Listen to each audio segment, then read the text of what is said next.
Scandal, controversy, chaos, mayhem.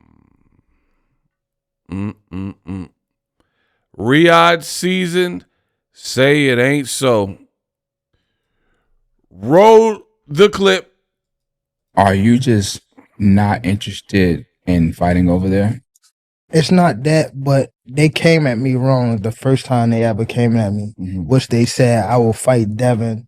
And then when he was saying, like, Devin was his guy. So I'm like, if Devin your guy, y'all gotta pay me now. Right. Extra. Like, cause I already know what I'm coming over there. You feel me? I gotta get the knockout. If not, y'all gonna give it to him. So that's what made me like, oh yeah, I see what's going on. So now give me 2 or 4 or 3 Ferraris. If not, ain't no point in me going over there for. Y'all got the money to do it. 2, 3, 4 Ferraris. Because I heard you said 2 at first. Yeah, but you know how it is. But they still, I mean, it's love and respect, but it just, somebody can't just come up in the game and just throw money and not know the sport. Like, you at least put people around you like to know the sport. Don't just come in and just flash money. Then you see everybody over there. Everybody over there got paid to go over there. Even like the whole what they just have. Yeah, the ring award shit. They got paid to go over there. Right. But it's cool. Pay me extra.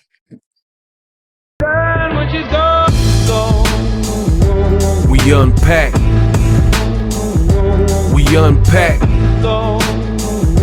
We unpack. Coming to your live boxing ego unpack. Yeah. We unpack. We unpack. We unpack. Coming to your live.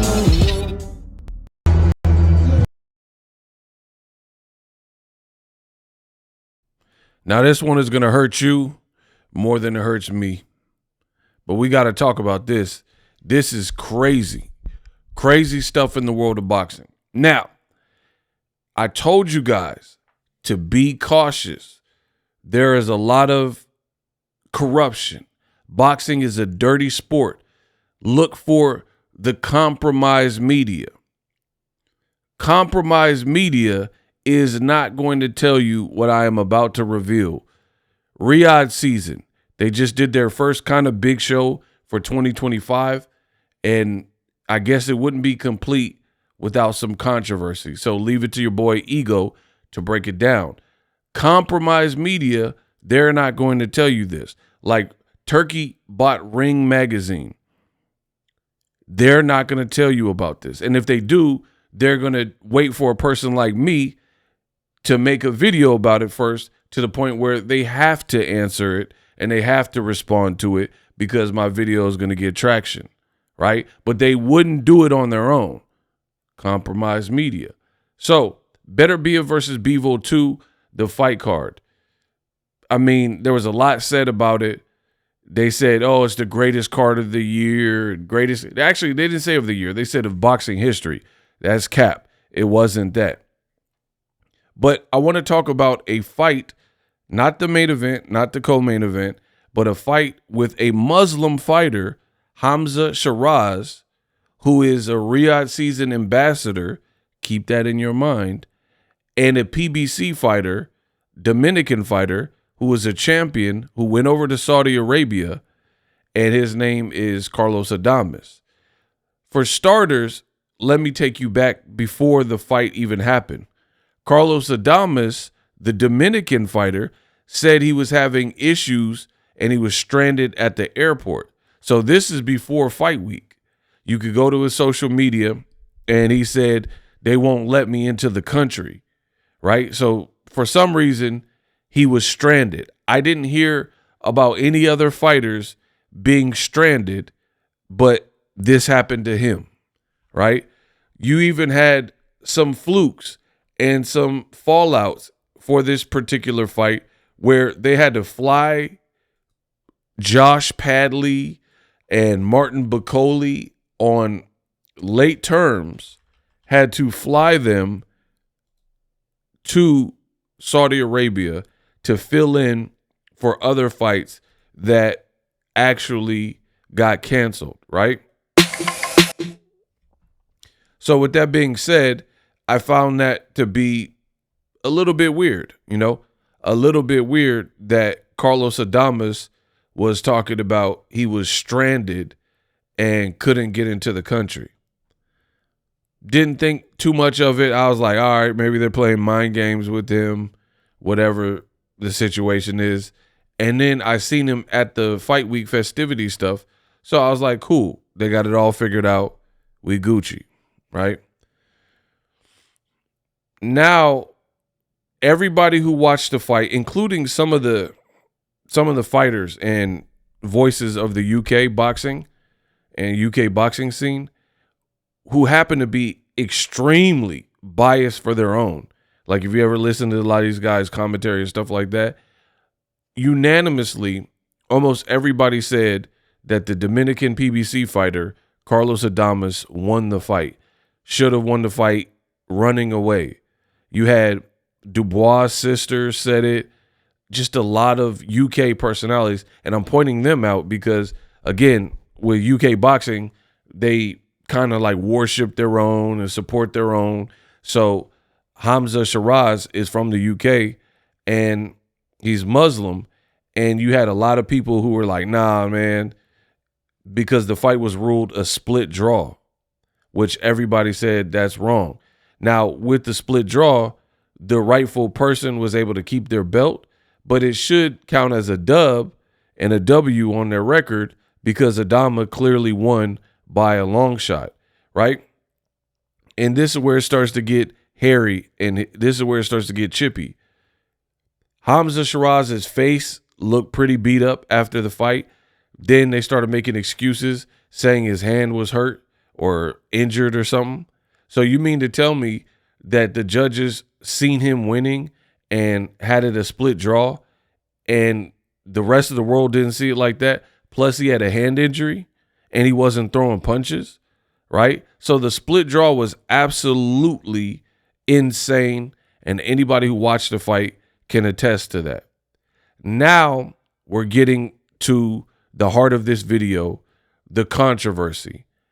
A video has emerged that has been obtained by Boxing Ego, and you see Turkey at the apron during the fight with Muslim fighter Hamza Shiraz in a Muslim country, Saudi Arabia, the kingdom, and he's giving him tips and letting him know, reaching out to him, letting him know where he's at during the fight and trying to, I guess, wake him up, if you will, and ensure that he closes strong.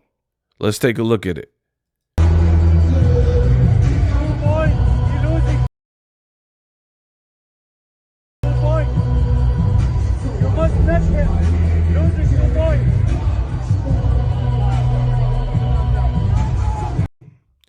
He said, you're losing by 2 points.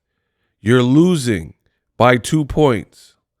You have to knock him out. 2 points. And he's raising his hand.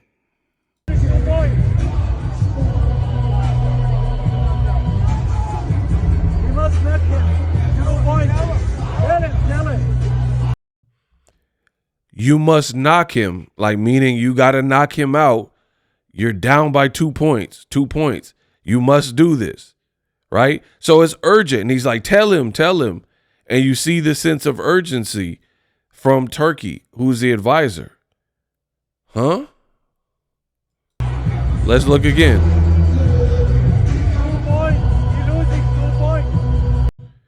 2 points. You're losing. 2 points. Once again.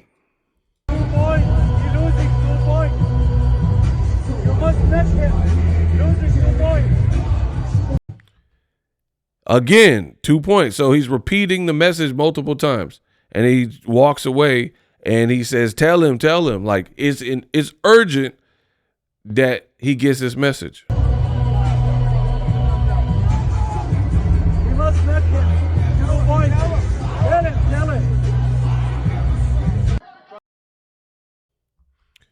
Wow.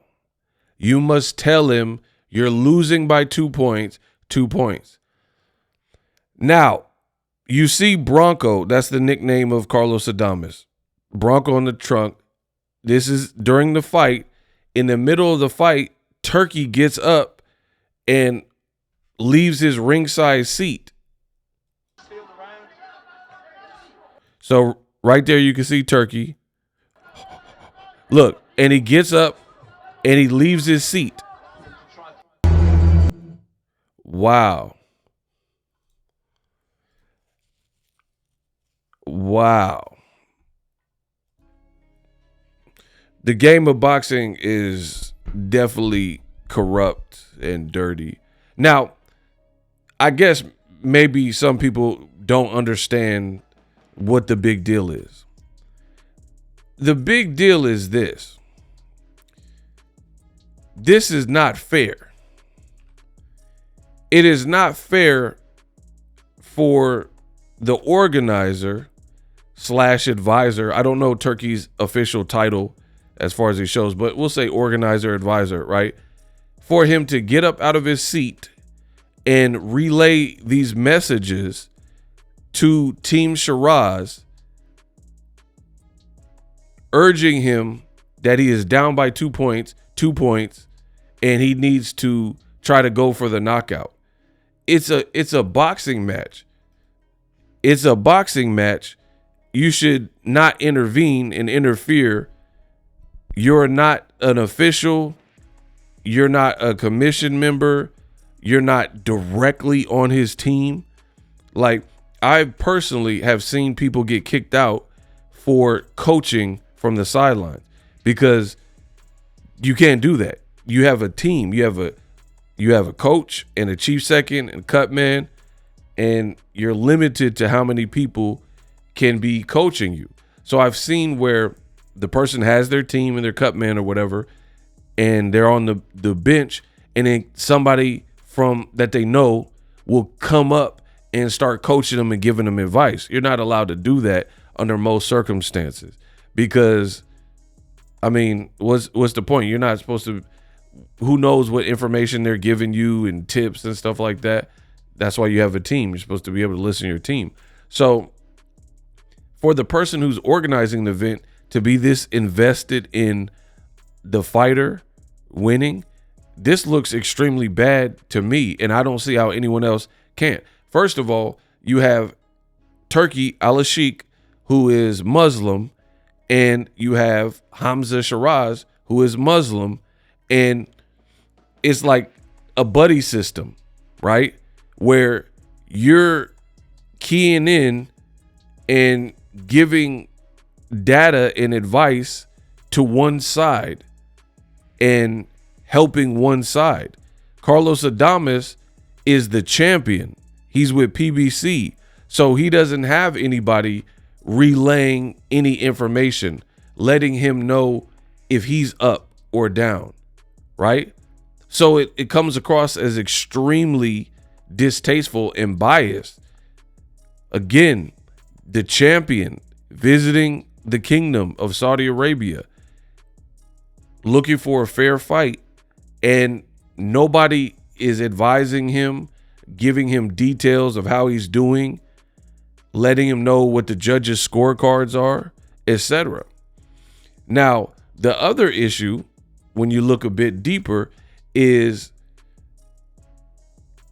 how do you know that he's down on the scorecards, right? I've seen at fights where people will get up, like promoters or managers or whatever, and what they'll do is they'll go over to the judge's table and like peer over and lean over trying to look at the scorecards, or maybe if they're cool with them or something, ask them, and then they'll go relay that information back to the team so the team can strategize. But again, I've seen people get pushed away or kicked out of boxing events in America because I've covered fights in America, right? I'm American. And I've seen people get like pushed away or banned or like, you know, warned about peering over and like bothering the judges, because the judges, you have 3 judges, they're supposed to do their job unbothered, unbiased. It's kind of like a court. You know, you go to court and you have the jury. They're not supposed to be like bothered or brainwashed with outside noise and outside opinions. So when they're deliberating, they're in a room and you got to focus with just what's in the room, so to speak, to have maximum fairness. You can't like deliberate and then like, oh, let me grab my iPad and see what people think about OJ Simpson or whatever on Twitter. Like, that's not what you're supposed to be doing. So for Turki, the organizer of the event, I get it. You're the front man. It's your country. You keep the lights on and stuff like that. But it comes across as extremely biased that you're helping the Muslim fighter in a Muslim country, and nobody's there to save, help, or give pointers or anything to Carlos Adames, who's the champion. So then when the fight actually happens and it unfolds and we see it's a robbery because Carlos Adames really won, this also does not look well. It doesn't look good at all. Now we could go a bit deeper. Let's keep it going. Another thing that looks really bad, extremely bad and biased, is Hamza Shiraz is a Riyadh season ambassador. Here's him, I guess, signing the details and paperwork. I would like to extend my heartfelt gratitude to His Excellency Ahmad Farouk, the ambassador of Pakistan to the Kingdom of Saudi Arabia, for attending my fight. Along with the ambassadorial staff, I am grateful, blah, blah, blah, right? I am eager to work closely with His Excellency and Ahmad and Turki Al-Sheikh to strengthen the ties between Saudi and Pakistani, marking the beginning of the long-term vision for the kingdom, right? So he is an official ambassador for Riyadh season, right? And now we find out that you're helping coaching him and giving intel to him that he otherwise wouldn't know mid-fight, while again, nobody is doing this for Carlos Adames, the champion. So now it comes across as extremely biased, like you want him to win, right? You're pulling for him to win, and you want him to win because maybe it would look bad, I guess, if the Muslim fighter lost. But boxing is boxing. You're going to typically have a winner and a loser. And my thing is this, what makes this situation bad is because it just opens up the floodgates to make you question multiple things, right? And I'll explain. So, for example, if you're this invested in Hamza Shiraz winning, and then people are saying it was a robbery and Carlos Adames clearly won, you could already see how that looks bad. So this didn't happen. This is totally hypothetical, but this is the floodgate and where people will start getting their wheels to churn. Is, let's say you have Hamza Shiraz, Muslim fighter, and he's the ambassador. You want him to succeed, blah, blah, blah. Let's say he failed a VADA test. Would it be covered up? Because obviously that would be embarrassing. That would be shameful, and it would hurt his reputation. So if something like that happened in the kingdom, would we ever even find out about it? Or would it get like buried and, you know, somehow forgotten about, right? They also, so that's one example. These are just random examples of what this makes you think about, right? They also have AI scoring. They're like, oh, we have a fourth judge, blah, blah, blah. And nobody else in boxing is doing this, but Riyadh season is doing it. And now with having this fourth judge, they can kind of brainwash. We don't know what you're putting into the algorithm to spit out these AI results. So whatever technology you're using can probably be manipulated, or things can be input, or you could, I mean, we don't see the process. So theoretically, you could have judges rig a fight, have wonky scorecards, and then say, hey, AI had Hamza Shiraz winning over Carlos Adames. So now that's a fourth person. So it kind of gives the appearance of strengthening the case. You get what I'm saying? So all in all, this is a terrible look. And Turki himself kind of came in with this persona of boxing has a lot of issues. We have a lot of resources. So we're going to clean up boxing, all the promoters working with each other. And it's going to be this nice, peaceful community, and almost like rid boxing of the corruption and problems and cold wars and things like that. This is not a step in that direction if you're helping and showing favoritism to Muslim fighters or a fighter that you like. So if you wanted, let's say, Better Bivol, some people might have thought Better Bivol won the second fight, but you're pushing for the trilogy. So who's to say that the judges aren't being influenced? And hey, if the fight's close and Bivol don't get knocked down or knocked out, give it to Bivol. We're pushing for the rematch. And then on top of that, you're putting this in Saudi Arabia, where they're not known for like boxing events historically. So there's no like long-standing California State Athletic Commission, Nevada Commission that is like renowned, New York Commission, things like that. So we just have to trust that drug testing is being done. We have to trust that the integrity of the judges is being enforced, and this and that. And when you show favoritism, and then what is the results? What is the likelihood that the fight that had the most controversial result was the fight where you're getting out of your seat and coaching the fighter like, yo, you're down. You're down 2 rounds. You know what I mean? This there's no way this looks good.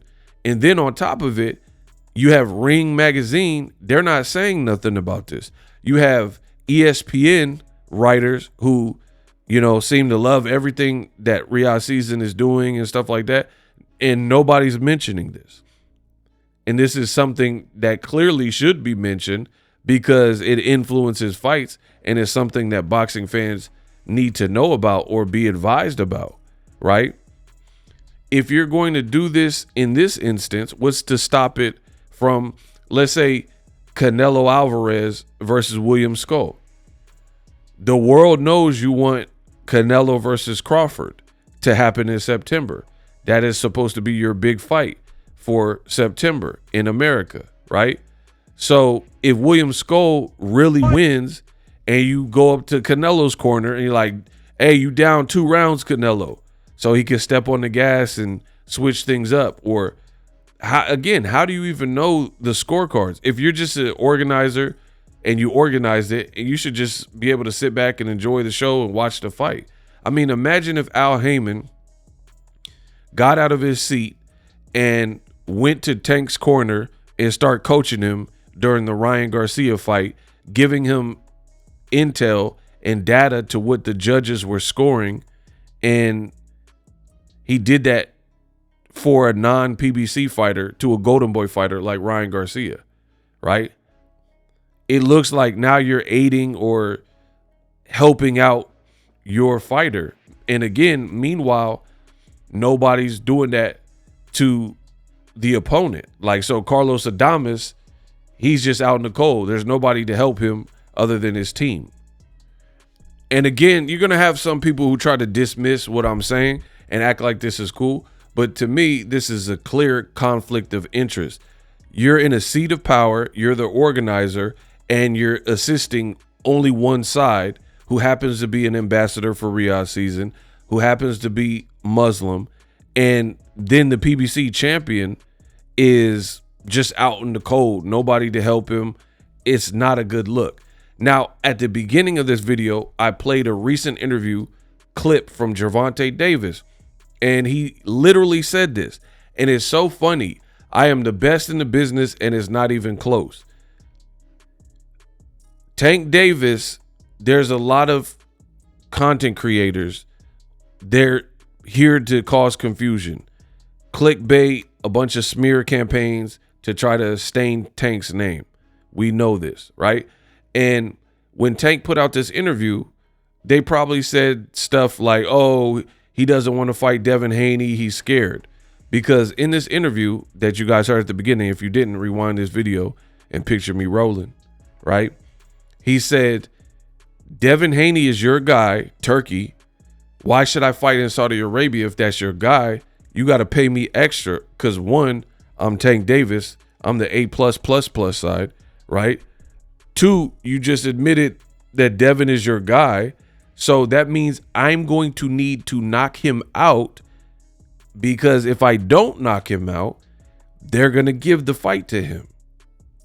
So he's like, why would I want that? Like, why would I want to fight in Saudi Arabia? And again, you had content creators who play dumb. They act like they didn't understand where Tank was coming from, right? Oh, this doesn't make sense. Oh, you're scary. Oh, you're afraid. But now when I'm showing you this clip of real time Turkey telling a fighter who's Muslim, that's part of Riyadh Season's ambassador program, that he's down with the sense of urgency and he's trying to like rally the troops, and he's only doing it for one side, that's extreme favoritism. Now Tank doesn't look so crazy. Tank Davis doesn't look crazy at all. He said, you're down 2 points. You need a knockout to win, right? So for me, as far as I'm concerned, Tank, I mean, not that I questioned it, but for the people who did, Tank is definitely vindicated. Now you understand why he said what he said. And it's not just Devin Haney. It could be Shakur too. You know, Shakur can box. So if Shakur runs and like tries to pot shot, who knows what will happen on the scorecards. So you guys were like, Turkey saving boxing. He's making boxing great again. Stuff like this is a black eye for the sport. It's not making boxing great again. Putting on fights, great. You know, as long as the fans like them and whatnot, I have no problem with that. But a lot of people are pumping up the Saudi experience like they have a horse in the race. And these are some of the downsides that we're seeing now. Again, when Turkey first came out, he was like, oh, I just want to clean up boxing because I'm a huge fan. So now we're getting to see some of the real things that are happening. You own the Ring publication, and you purposely admitted that you were throwing out false stories. It's like, oh, initially Crawford and Canelo fell apart. Then it looked like Canelo was about to fight Jake Paul. They didn't want to live with that, so they reached out to Canelo and did another deal. So it became this whole circus of like, the fight's on, the fight's off, the fight's off. Now Canelo's on the 4-fight deal. And then like, now it's just all over the place because you're in control. You're in control. You're the person with money. You own Ring, so you can make them say whatever you need them to say and tell them they need to print it. You want to keep your job as a deadline writer? You write this article, right? And then really it's like a dictatorship. You're not going to have a choice. And if you refuse, you won't have a job, I would imagine, right? That's kind of suspect, kind of shaky, just saying, right? And I warned you guys about some of these things. Like they said, Teofimo Richardson Hitchens, Teofimo Jaron Ennis.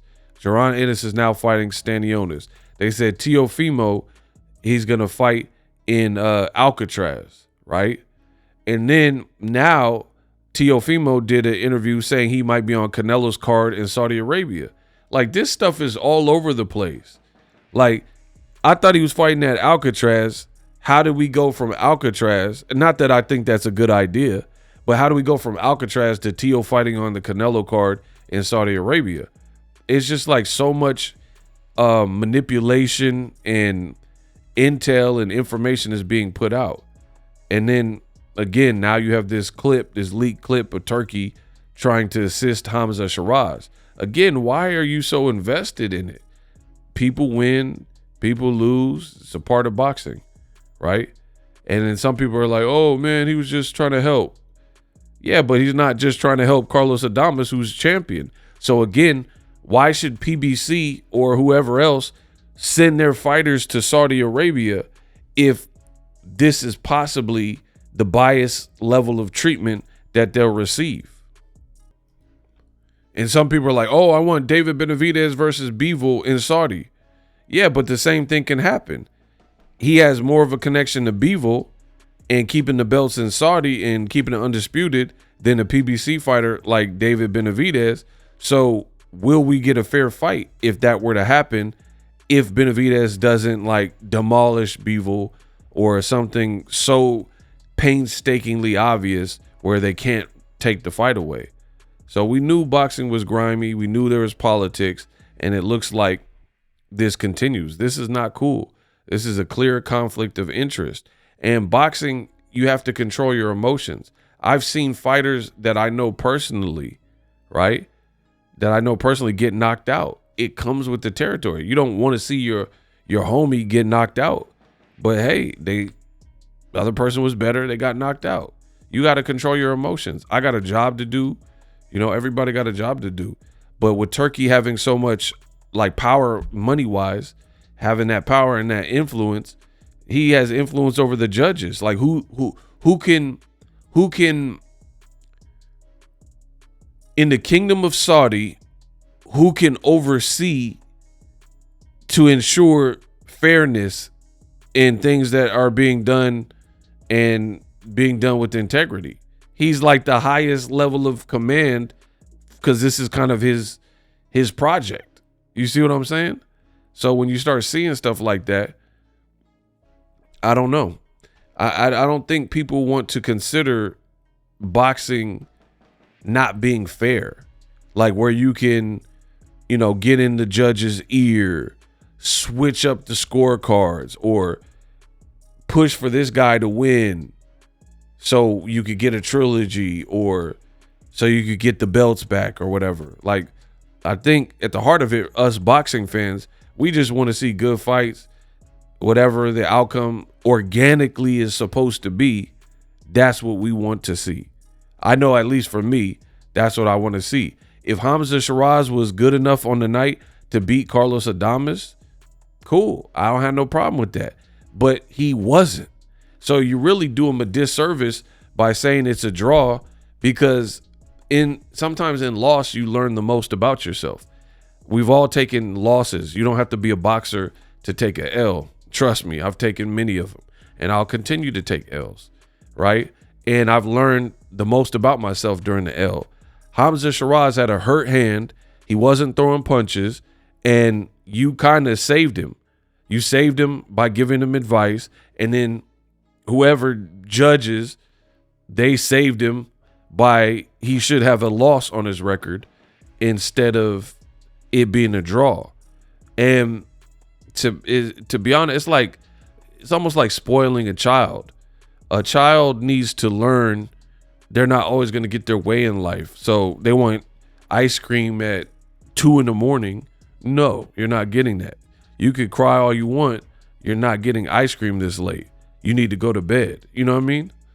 And you just give them the ice cream. That's the equivalent when you give somebody the win that really didn't deserve it because they had an off night or whatever. Hamza Shiraz did not look good.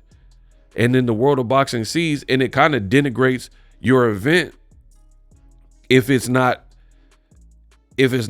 being done with fairness and integrity. And then you're like trying to coach Hamza Shiraz to success. Like, I feel like Turki, and then Turki's talking about like he wants to make a boxing league.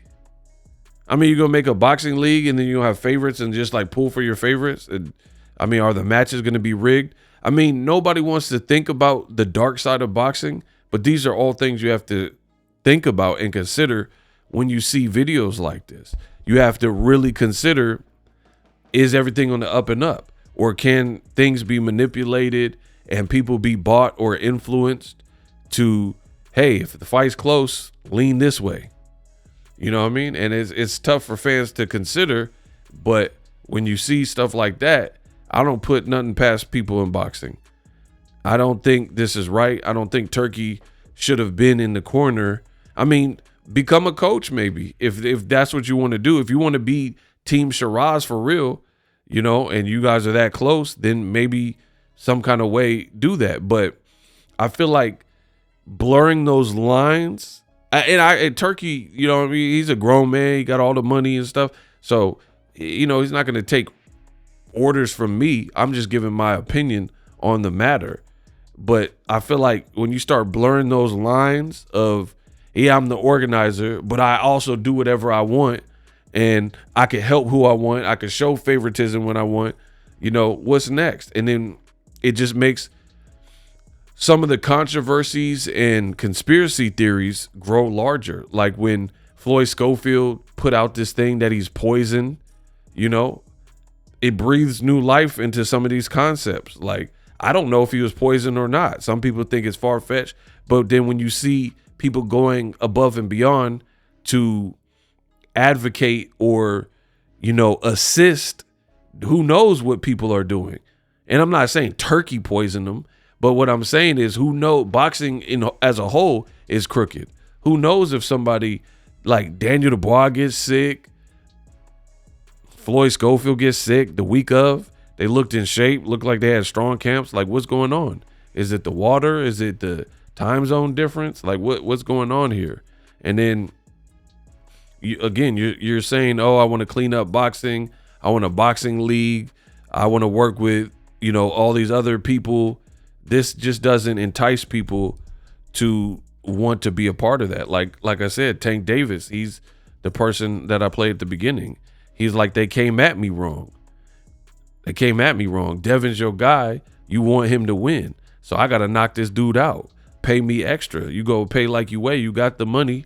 And now, for me, Tank is fully justified. Not that he wasn't before, but he's fully justified. If this is how people are playing, yeah, you're going to pay me crazy. So, like, to the point where if you try to get me, then at least I got you financially, and you got to pay me a lot of money.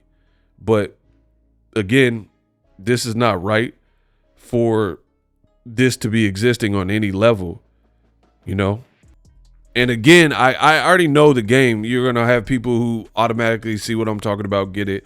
But then you're going to have people who like, oh, I don't understand where you're coming from, ego. Who cares? There's nothing wrong with this. This is like open scoring. No, it's not, because open scoring, like Texas, they had open scoring. See, you guys don't know boxing. Texas, you know, they did open scoring for certain fights, right? But open scoring, both sides are privy to the scorecards. Like Canelo versus Austin Trout. You guys cannot beat me with boxing. Canelo Alvarez versus Austin Trout, that fight had open scoring, right? So somebody from Canelo's team was told where he was at midway through the fight or whenever, and they said he was up, and then Canelo started to coast it. They went to Austin Trout and said, basically, they got you down almost all the rounds. You need to knock out to win. That's when Austin Trout got dropped, because he started fighting mad, desperate, and aggressive because he needed to, because the open scoring was showing that he was up. I'm telling you, open scoring is all bad for boxing, because you have a fight with Canelo and Trout, and if neither fighter knows where they're at, that's what makes boxing tense. Because if it's a close, like let's say Better Be of Beevil, if you don't know where the judges' scorecards lie at any given moment, you just got to fight your butt off for the remainder of the fight, right? But if somebody says, oh, don't worry about it, Better Be if they got you up 10 rounds and you're going into the last 2 rounds, you might just throw away the last 2 rounds because somebody told me to score and I'm up by so much, I don't have to do anything. All I have to do is not get knocked out.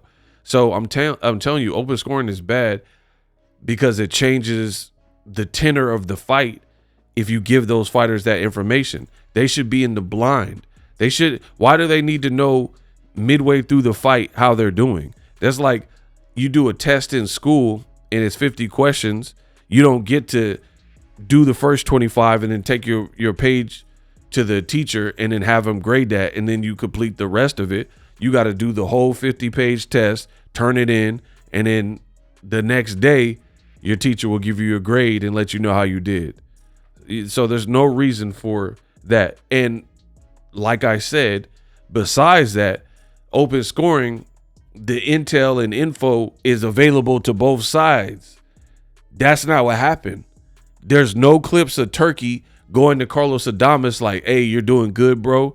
You're up by 2 rounds. Just don't get knocked out. So it's clear conflict of interest. It's clear favoritism and clear bias. A Muslim in a Muslim country, Saudi Arabia, who happens to be a Riyadh ambassador, and you're visiting with his side only, telling him where he's at and how he should fix it. But then the champion from PBC, this Dominican guy, nobody is cueing him in, and he just has to keep fighting. That is not right. You know it's not right. So I don't know if they'll address this, but this is one of the downsides with Turki having so much power, because he's a shot caller. So whatever he says goes. No, you can't go to somebody else's country and tell them what to do, especially when they're doing like all the funding and stuff like that. You got to just kind of bow down. If Turki says hold my hand, you got to hold his hand. If he says Terrence Crawford and Teofimo, I know you guys are beefing, but if you want to be on my platform and you want to get these bags, then y'all got to squash your beef. If he says, hey, group photo, you take the group photo. You know what I mean? And that's, I guess, something new for boxing. But a lot of the fighters who need the alley-oop are willing to do it and willing to kiss the ring and, you know, give in to what Turki says and does. But to me, I think some of these things create more problems, because the notion of you showing that type of favoritism that openly, that candidly, like there's cameras rolling, you didn't even care. Because it's like, again, he's like, I'm at home. Like, I do what I want. And that seems like the attitude. So the proposition of that is not good for boxing. Like I said, if Canelo and Skull happens to be a tough fight where Skull really should have won, then you can probably expect that Skull will get robbed, because they want to make and push this Canelo versus Crawford thing. And there's weird decisions like this, like, hey, Padley with a 24-hour camp, Martin Bacoli with no camp, let's bring them in. Like, no other promoter or advisor is doing that, derailing somebody. And then you see Bacoli, like, he's a great fighter, he got knocked out in 2 rounds because he wasn't prepared. And Joseph Parker's a great fighter, former champ. I told you the dangers of that. So some of these moves are highly questionable to me. Highly questionable. And I think somehow this should be addressed. But again, when you're Turki, you don't have to really answer to nobody. You're the one that has the money. So he could just be like, you know, like, get lost, get bent. I'm Turki. I don't know, but that's wrong. And then, like I said, what a coincidence. The fight where you're assisting is the fight that had the most controversy. And you're like screaming 2 rounds, 2 rounds, 2 rounds. You seem really invested in this, really invested in Hamza Shiraz winning. And to me, that's not right, because the rightful person should win. Who cares if they're Muslim, if they're your friend or ambassadors? You made the matchmaking, and if he can't beat the guy in front of him, he can't beat the guy in front of him. You know, he looked like almost like mad. Like, and see, that's what I've noticed. I've noticed in some of these fights, Turki seems mad. Like, he picked Tyson Fury to beat Usyk, and he told him on FaceTime, and then Usyk beats Tyson Fury twice. He almost seemed kind of mad. Like, I've seen certain fights and he just like looked mad. His arms is crossed in the middle of the fight.